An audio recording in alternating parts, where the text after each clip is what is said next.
మన ఇద్దరి మధ్య ఒక మాట నిలబెట్టుకుందాం. ఓకే. ఏమండి, ఈవిడేమో నన్ను 2 నిమిషాలు మాట్లాడమంది, నేనేమో 5 నిమిషాలన్నా మాట్లాడతానని అడుగుతున్నా. మా ఇద్దరి మధ్య బేరం కుదరటం లేదు. మాట్లాడేది ఎవరి గురించి? పవన్ కళ్యాణ్ గురించి. పవన్ కళ్యాణ్ గురించి మాట్లాడాలంటే 2 నిమిషాలు మాట్లాడటం కంటే చాలా థ్యాంక్స్ అండి, సంతోషం అని వెళ్ళిపోవచ్చు.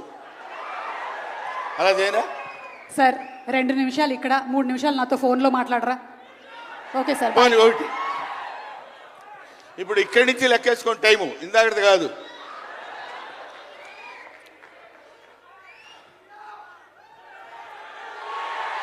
ఇక్కడ వాళ్ళు అలాగే అంటారు కానీ నేను 15 నిమిషాలు తీసుకుంటా టైం. నా సంగతి నాకు తెలుసు.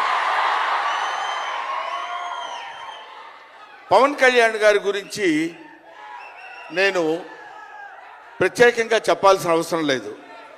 ఆయన మానవత్వం పరిమళించిన మంచి మనిషి. ఎంత గొప్పవాడంటే చాలా గొప్పవాడు అని చెప్పడానికి మాత్రమే మనకు చేతనవుతుంది. చిన్నప్పటి నుంచి ఆయన 17వ సంవత్సరం నుంచి నేను చూస్తున్నటువంటి వ్యక్తిగా నాకు తెలుసు. అప్పటి నుంచి ఇప్పటి వరకు ఏదో ఏదో ఏదో చెయ్యాలి అనేటువంటి తపనతోటి సమాజానికి ఏదో ఉపయోగపడాలి, I want to do something for the society sir అని చెప్పినప్పటి నుంచి ఇప్పటి వరకు నాకు తెలుసు. అప్పటి నుంచి ఇప్పటి వరకు ఎదురు లేకుండా తనంతట తను వేసుకున్నటువంటి బాటలో నడుస్తూ వెళ్ళాడు తప్ప ఎవరి బాటలో నడిచి వెళ్ళలేదు పవన్ కళ్యాణ్. మైండ్ తన బాటలో వస్తున్నటువంటి ముళ్ళు, అవాంతరాలు, కష్టాలు, సుఖాలు తనంతట తాను ఎదురు తిరిగి రొమ్ము విరిచి నడుచుకుంటూ వెళ్ళాడు తప్ప ఎవరు వేసుకున్న బాటలో వెళ్ళలేదు. ఆయన వేసుకున్న బాటలో 10 మందిని నడిపిస్తూ వచ్చాడు. ఒక్క మాటలో చెప్పాలంటే ఆయన ఒక స్వయం శిల్పి, తన్ను తాను చెక్కుకున్నటువంటి శిల్పి. హీస్ ఎఫర్ట్ పెట్టి కష్టపడి పైకి వచ్చిన వ్యక్తి కాదు, హీస్ డెస్టినేషన్. నాకు తెలిసి ఆయన జీవితం ఒక అద్భుతమైనటువంటి సౌందర్యవంతంగా కళాకృతిగా తీర్చిదిద్దినటువంటి వ్యక్తి. ఈయన దేవుణ్ణి ఎందుకు నమ్ముకున్నాడు అనేటువంటి ఆలోచన మనకు వస్తే, ఏదో ఒక మధ్యతరగతి కుటుంబంలో పుట్టినటువంటి వ్యక్తి అలా అలా తను తాను పెంచుకుంటూ వస్తే తెలియదు భగవంతుడు ఎక్కడ ఎలా తలుపు తిప్పుతాడో తెలియకుండా ఆయన తను ఎలా మలుపు తిప్పుకున్నాడంటే, ఈయన సినిమా యాక్టర్ ఏంటి, ఎవరితో మాట్లాడు, ఎటు పక్కన నిలబడతాడు, ఈయన సినిమా యాక్టర్ ఏంటి అని మనం అనుకుంటే, కాదురా నువ్వు సినిమా యాక్టర్ అయి తీరాలని చిరంజీవి గారు, సురేఖ గారి ప్రోత్సాహంతో అక్కడ అమ్మాయి ఇక్కడ అబ్బాయి అనే సినిమాలో యాక్ట్ చేశాడు. పోనీ యాక్ట్ చేశాడు, అలా అయిపోయింది. అయిపోయిన తర్వాత అంతటితో ఆగాడా? మళ్ళీ ఎందుకు తిరిగాడో ఈ పొలిటికల్ లైన్లో తిరిగాడు. ఇది ఆయన చేసుకుంది కాదు, ఇది ఒక డెస్టినీ ఆయన నడిపిస్తుంది. అలా తిరిగి తిరిగి తిరిగి లేచిన కెరటం గొప్పది కాదు, పడి లేచిన కెరటం గొప్పది. ఎంతమంది ఎన్నైనా అనుకోనివ్వండి, సముద్రం అంతా ఒకసారి ఎదురొచ్చి గుండెల మీద కొట్టినా సరే స్ట్రైట్గా నిలబడి చెప్పగలిగినటువంటి ఏకైక వ్యక్తి మా పవన్ కళ్యాణ్. ఆ రాయి అలా నిలబడి ఉంటుందంటే సముద్రం వచ్చి గుద్దుకొని వెనక్కి వెళ్ళిపోవాలి తప్ప అది కదలదు. అది ఆయన గొప్పతనం కాదు, దిస్ ఈజ్ ఆల్సో డెస్టినీ. ఆయన అలా రుచించబడ్డా అటువంటి వ్యక్తి ఇన్ని అవమానాలు, ఇన్ని భయంకరమైన సిచ్యువేషన్ అంతా తిరగబడి ఈయన మినిస్టరా, ఈయన డిప్యూటీ సీఎమ్మా, ఇది ఆయన గొప్పతనం కాదు. This is also destiny. ఇదంతా ఆయన నమ్ముకున్నటువంటి పరమేశ్వరుడు లిఖించినటువంటి ఒక అద్భుతమైనటువంటి సిచ్యువేషన్ అయింది. అందువల్ల పవన్ కళ్యాణ్ గారు బతుకు మీది, చావు మీది, బతుకంతా దేశానిది. అంతే, పుట్టుక మీది, చావు మీది, ఈ రెండే మీవి. అలాగా తన ఎందుకండి ఆయనకి మేము ఎన్నోసార్లు చెప్పాం, మమ్మల్ని మామూలుగా నేను పెద్దవాడిని కాబట్టి డైరెక్ట్గా తిట్టలేక చిన్న మందలింపించినది. ఎందుకంటే మనకి ఆ రాజకీయాలన్నీ ఎందుకండి? నో, ఎప్పుడైతే మూర్ఖత్వం అనే పదం మనం వాడతాం, కానీ మూర్ఖత్వానికి ఇంకో పదం ఏంటంటే పట్టుదల. పట్టుదల ఉంటే ఏదైనా చేయగలం. నువ్వు నా దగ్గరికి రావద్దు సుమా, వెళ్ళు. పట్టుదల ఉంటే మనం ఏమైనా చేయగలం అని చెప్పడానికి మహానుభావులు ఎంతో మంది పట్టుదలతో పెరిగారు, పుట్టారు, పెరిగారు.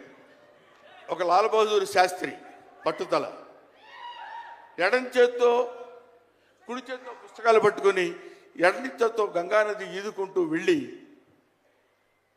చదువుకున్నటువంటి దాదాసాహెబ్ ఫాల్కే అంబేద్కర్. ఆయన పట్టుదల. ఎంతమంది చెప్పినా వినకుండా నేను I want to know the truth అని చెప్పినటువంటి రమణ మహర్షి పట్టుదల, రామకృష్ణ పరమహంస పట్టుదల.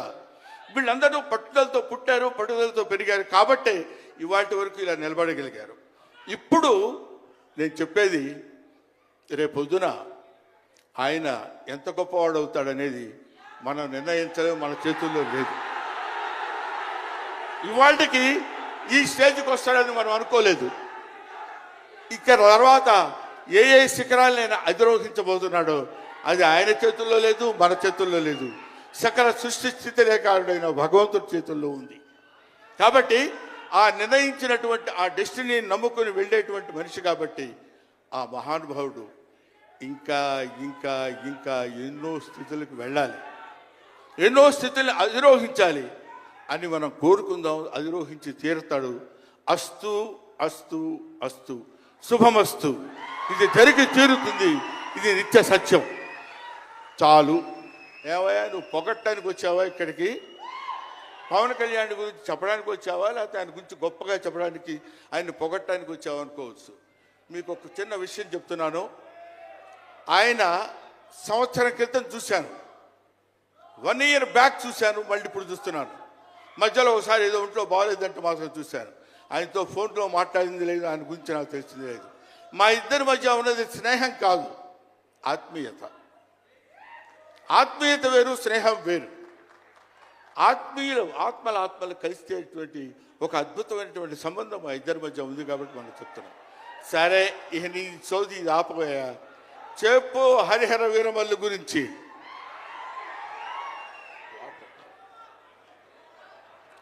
హరిహర వీరమల్లు ఇందాక తమ్ముడు భరణి చెప్పినట్టు, శివుడు ఒక్కడొస్తేనే, శివతాండవం చేస్తే 14 లోకాలు దద్దరిల్లిపోతాయని చెప్తారు. అవునా?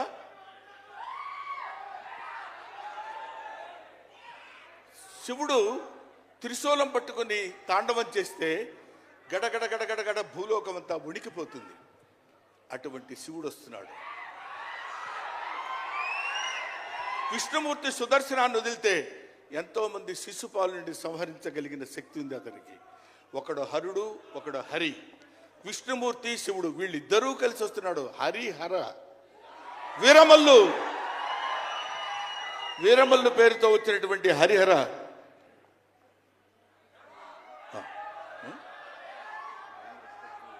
ఓకే, అందుకని హరిహర వీరమల్లు గురించి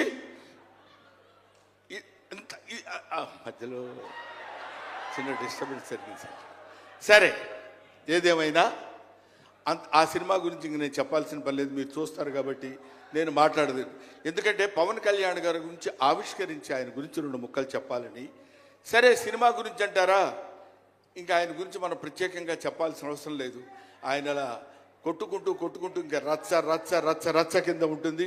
ఇప్పటికే పవన్ కళ్యాణ్ గారు, మరి ఆయన జాతకం ఏంటో నాకు తెలియదు, ఇలాంటి స్టైల్.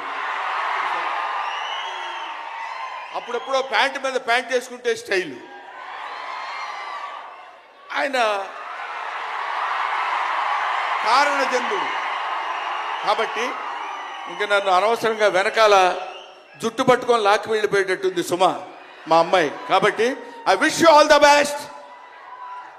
ఎప్పటికైనా మీ ఒళ్ళో తలపెట్టుకుని ఎక్కెక్కి ఏడవాలని ఉంది పవన్ కళ్యాణ్ గారు. Thank you very much. మిమ్మల్ని ఇద్దరిని చూస్తే మాకు స్వామి నదికి పోలేదా సీన్ గుర్తొస్తుంది. Thank you so much Brahmanandam గారు. మనకి టైం రెస్ట్రిక్షన్స్ ఉన్నాయి కాబట్టి ఆ టైంలో క్రమశిక్షణ పాలించాలి.